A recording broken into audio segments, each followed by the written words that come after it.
Hello मेरे प्यारे बच्चों। आज की इस वीडियो में मैं डिस्कस करने वाला हूं कि आपके सीयूईटी एग्जाम में जो बच्चे डोमेन की तैयारी कर रहे हैं तो आपके अकाउंटेंसी का और इकोनॉमिक्स का क्या सिलेबस रहने वाला है। तो वीडियो पूरी एंड तक ध्यान से देखना और इसमें मैं आपको डिटेल में ये भी बताऊंगा कि इस पूरे सिलेबस की आप प्रिपरेशन कैसे कर सकते हैं घर बैठे बैठे, क्योंकि आपके एग्जाम में है अब सिर्फ 40 दिन। तो सबसे पहले अगर मैं अकाउंटेंसी की बात करूं तो अकाउंटेंसी के अंदर बच्चों देखो, हमारा जो सबसे पहला यूनिट है वो है पार्टनरशिप का। ये वही पूरा का पूरा सेम यूनिट है जो आपने फंडामेंटल्स अपने क्लास 12th के अंदर पढ़ रखा है। इसमें सारी बातें आपको वही नजर आएंगी जो बेसिकली हमारे क्लास 12th के सीबीएसई कोर्स में चैप्टर 1 के अंदर हैं। इसके बाद जो यूनिट 2 है प्यारे बच्चों हमारा, जिसका नाम है रिकॉन्स्टिट्यूशन ऑफ पार्टनरशिप, तो इसके अंदर आपको same goodwill, same change in profit sharing ratio अगर आप देखोगे, same admission of partner, same retirement और डेथ ऑफ अ पार्टनर के बारे में सारी चीजें कवर करनी पड़ेंगी। अच्छा, अब इसमें एक और चीज आपको दिखा देता हूं। इसके अंदर जो यूनिट 3 है आपका, यूनिट 3 है डिसोल्यूशन ऑफ पार्टनरशिप फर्म, यानी कि ये पूरा भी आपका सेम यूनिट है जो आपने पार्टनरशिप के अंदर क्लास 12th में पढ़ रखा है। अब आपके पार्टनरशिप की बुक 1 जो थी क्लास 12th की, वो पूरी की पूरी यहां पर यूनिट 3 तक तो खत्म हो जाती है। उसके बाद जो आपकी सेकेंड बुक थी क्लास 12th की ही सीबीएसई कोर्स की, जिसमें आप पूरा का पूरा कंपनी अकाउंट्स पढ़ते थे, ये एग्जैक्टली अभी भी सेम है। यानी कि आपको वही शेयर्स, वही डिबेंचर्स और पूरी तरह से सारी सिलेबस सेम है। मैंने चेक कर लिया, फोर फीचर, री इशू, प्रेजेंटेशन, बैलेंस शीट के अंदर और इशू ऑफ डिबेंचर के सारे अलग अलग केसेस। तो पूरे के पूरे आपके शुरू के 4 यूनिट्स में आप कह सकते हो आपकी क्लास 12th की अकाउंट्स की पहली 2 किताबें कवर हो जाती हैं। अच्छा, इसके बाद सर, इसके बाद प्यारे बच्चों बड़े ध्यान से देखना, क्योंकि ये कंफ्यूजन रहता है कई बच्चों को। जो आपका यूनिट 5 है सीयूईटी के सिलेबस में, वो यूनिट 5 है आपका एनालिसिस ऑफ फाइनेंशियल स्टेटमेंट्स का। एनालिसिस ऑफ फाइनेंशियल स्टेटमेंट के अंदर आपका ये बुक 3 में जो आपने पढ़ा था चैप्टर 1, यानी फाइनेंशियल स्टेटमेंट बनाना, उसका एनालिसिस, उसके टूल्स, फिर उसके बाद आपने रेशियोज पढ़ा था और आपने पढ़ा था कैश फ्लो स्टेटमेंट। तो बेसिकली ये पूरा का पूरा यूनिट 5 आपका थर्ड बुक है। तो कुल मिलाकर आपका यहां तक पूरा सिलेबस क्लास 12th का जो सीबीएसई के स्टूडेंट्स पढ़ते हैं वो 100% सेम है। अब इसमें एक बड़ी ही इंटरेस्टिंग चीज आप ध्यान से देखना, इसके अंदर जो बच्चे ऑप्शनल टू यूनिट 5, यानी कि अगर आपने ये वाली किताब कंप्यूटराइज्ड अकाउंटिंग पढ़ रखी है क्लास 12th के अंदर, तो ये ऑप्शनल में दे रखा है। मैं दिखा देता हूं, यहां पर लिखा हुआ है ऑप्शनल टू यूनिट 5, यानी कि कंप्यूटराइज्ड अकाउंटिंग जो बच्चे पढ़ते हैं वो यूनिट 5 में ये ऑप्शन भी कर सकते हैं। तो अब जिन बच्चों ने क्लास 12th में पढ़ा था फाइनेंशियल स्टेटमेंट, तो उनको ये पढ़ने की जरूरत नहीं है, क्योंकि ये यूनिट 5 ऑप्शनल है। लेकिन जिन बच्चों ने कंप्यूटराइज्ड अकाउंटिंग पढ़ा था वो इस ऑप्शन को भी सिलेक्ट कर सकते हैं। तो आपके एग्जाम में अब आपको ये टेंशन नहीं लेनी कि आपको ये भी पढ़ना पड़ेगा, क्योंकि ये आपका यूनिट 5 में ऑप्शनल दे रखा है। तो कुल मिलाकर अकाउंट्स की अगर बात करूं तो पूरा क्लास 12th का अकाउंटेंसी इन 4 या 5 यूनिट्स के अंदर आपको कवर करना है। तो ये तो था अकाउंटेंसी का सिलेबस। अब आते हैं बच्चों आपके इकोनॉमिक्स के डोमेन के सिलेबस में।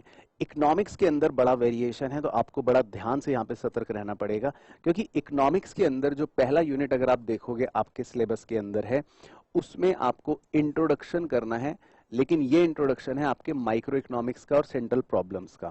यानी कि आपने क्लास 11th में जो माइक्रो इकोनॉमिक्स का पोर्शन पढ़ा था, ये पहले वो यूनिट है नंबर 1। उसके बाद जो यूनिट 2 है आपका, यूनिट 2 भी आपका माइक्रो इकोनॉमिक्स का ही है, सेम यूनिट है जो आपने क्लास 11th में पढ़ा था, जिसका नाम है कंज्यूमर बिहेवियर एंड डिमांड। इस यूनिट के अंदर आपको एग्जैक्टली 100% वही सेम चीजें पढ़नी है जो आपने क्लास 11th में वैसे पढ़ रखी थी।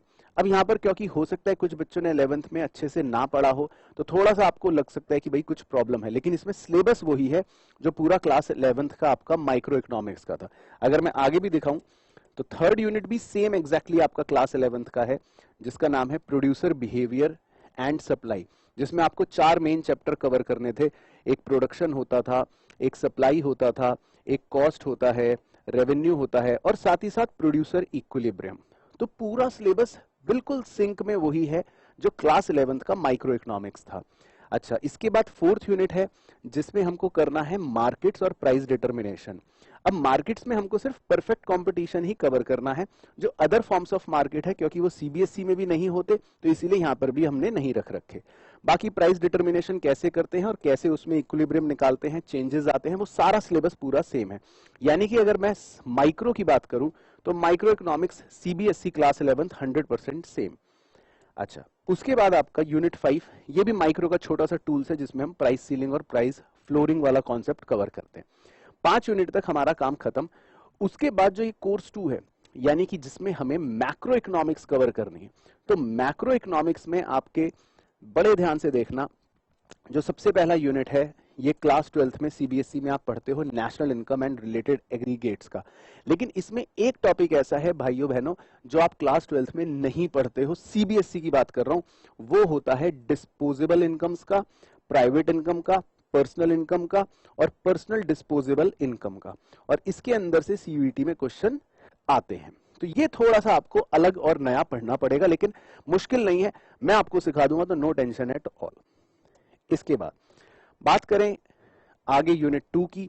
यूनिट 2 आपका पूरा 100% सेम है जो कीन्स थ्योरी थी, यानी determination of income and employment, और सारे टॉपिक सेम है, AD, AS, MPC, APC, MPS, APS, investment multiplier, excess demand, deficient demand और measures to correct. Unit 3 money banking 100% same है, हल्का सा एक नयापन है, वो बहुत सिंपल है जो आप लास्ट में देख सकते हो।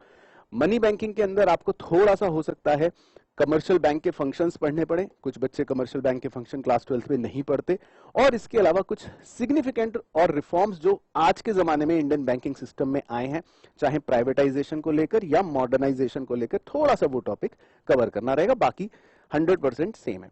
इसके बाद अगर अगले यूनिट की बात करूं, unit 4 government budget 100% class 12th की तरह सेम, सारी वही बातें, वही एक्सपेंडिचर, वही रिसिप्ट, वही डेफिसिट सरप्लस बजट्स और तरह तरह के डेफिसिट और सरकार का रोल। तो पूरी तरह से गवर्नमेंट बजट भी आपका सेम रहने वाला है। और जो लास्ट यूनिट है बीओपी, इसके अंदर भी अगर आप देखोगे तो वही चीजें हैं जो आपकी पहले थी, यानी कि फॉरेन एक्सचेंज, उसके रेट्स के बारे में, और बीओपी का पूरा कॉन्सेप्ट, उसके कंपोनेंट्स और ये सब के बारे में। तो कुल मिला के इकोनॉमिक्स का कोर्स जो है उसमें आप देखोगे कि माइक्रो का portion class 11th CBSE, macro का पोर्शन भी क्लास 12th सीबीएसई, थोड़े से बहुत ही माइन्यूट चेंजेस है जो मैंने आपको हाईलाइट करके बताए, सिर्फ उनका ध्यान रखना है। अब आप सोच रहे होंगे कि सर हम इसकी प्रिपरेशन करेंगे कैसे? तो देखो जी, बहुत सिंपल है। पहली बात तो आप इसकी प्रिपरेशन कर सकते हो, उसके लिए 2 चीजें चाहिए। आप सबसे पहले सारे कॉन्सेप्ट्स अच्छे से रिवाइज कर लो। कॉन्सेप्ट्स कौन से रिवाइज करने हैं? चाहे अकाउंट्स हो चाहे इकोनॉमिक्स हो। अकाउंट्स में तो पूरा क्लास 12th है, और इकोनॉमिक्स में क्लास 11th आपका थोड़ा सा होना चाहिए। अच्छा, क्लास 11th का माइक्रो क्योंकि यहां पर पूरा यूज होने वाला है, बाकी मैक्रो का तो आपने देख ही लिया, पूरा इस्तेमाल है। हाँ, इंडियन इको का रोल खत्म, तो इंडियन इको को अब आप त्याग सकते हो। सबसे पहले कॉन्सेप्ट्स पर फोकस करना है। दूसरी चीज, आपको सिर्फ अब क्योंकि एमसीक्यू बेस्ड प्रैक्टिस करनी है, तो अब आप सिर्फ एमसीक्यूज की ही प्रैक्टिस करना। अब अगर आपको कहीं से मटेरियल नहीं मिलता शुरुआत करने के लिए, तो बहुत सिंपल है, आप कॉन्सेप्ट की तैयारी करने के लिए मेरी वीडियोस को भी रेफर कर सकते हो। इस चैनल पर भी मैं आपके लिए वीडियोस लेकर आऊंगा जिसमें आपको अच्छे से गाइडेंस और अच्छे से समझा दूंगा कि कैसे कैसे आप चीजें कर सकते हो, और हम भी अपनी तैयारी यहाँ पर करने वाले हैं। साथ ही साथ रहा सवाल एमसीक्यू का, तो एमसीक्यू के लिए बाजार में बहुत सारा मटेरियल अवेलेबल है, नहीं तो इंटरनेट पर भी आपको कहीं ना कहीं से मटेरियल मिल जाएगा। और अगर वो भी नहीं मिलता तो वेरी सिंपल, आपके पास जो क्लास 11 12 की किताबें हैं उनमें हर चैप्टर के पीछे एमसीक्यू दे रखा है, एटलीस्ट उससे स्टार्ट करो, उसके बाद एमसीक्यूज भी आपको प्रोवाइड कर दिए जाएंगे। एंड लास्टली, लाइव क्लासेस अगर आपको करनी है मेरे साथ, तो मैंने बताया था एवेंजर्स बैच जो है हमारा, उसके अंदर मैं पूरा का पूरा अकाउंट्स और इकोनॉमिक्स जो सिलेबस आपके साथ डिस्कस करा वो लाइव स्टार्ट करने वाला हूं 1 अप्रैल से, जिसमें हमारे साथ बिजनेस स्टडीज का भी डोमेन कवर किया जाता है। और अगर आपको इंग्लिश लैंग्वेज और जीएटी की तैयारी करनी है तो वो कोर्सेज के भी लिंक मैंने नीचे डिस्क्रिप्शन में दे रखे। बाकी इस वीडियो को ज्यादा से ज्यादा अपने सीयूईटी दोस्तों के साथ शेयर कर देना, इस चैनल के साथ जुड़ जाना। बहुत जल्दी नई अपडेट और नई गाइडेंस लेकर आपके सामने आऊंगा। तब तक अपना ध्यान रखना, मस्त रहना और स्वस्थ रहना।